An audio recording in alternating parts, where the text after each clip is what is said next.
国民党的党主席特别解散咯，台中市长罗秀燕澳洲访问结束，今仔透早回国，也毋过伊并无回应党主席解散的代志哦。只强调讲，这礼拜上重要的就是有洪台要来咯。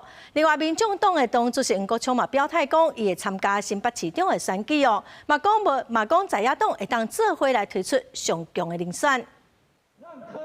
国民党主席特别解散，党内主要角色一定会点名，其中互相相关的台中市长罗秀燕，说团出无考虑参选，会维持当初的想法，将市长做好做满。我想眼前最重要的事情，尤其这个礼拜最重要的事情，我们就是防台。这个杨柳台风啊，它本身非常的强劲，而且呢，目前方向是对着台湾而来啊，所以我们能够及时的赶回。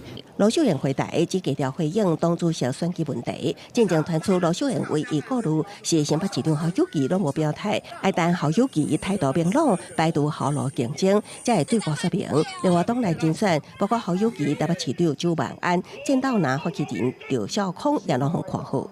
每个人现阶段把握当下，以及拍表，那各自岗位已经以人民来做代志。 这个每个人政治角色不一样，政治任务也不一样，好，所以我想大家都各有想法。但我觉得现在讲恐怕也为时尚早嘛，好，这不妨沉淀一下。另外一个战场，2026年县市长选举要回有味，民众党主席黄国昌表态会投至新北市长选战。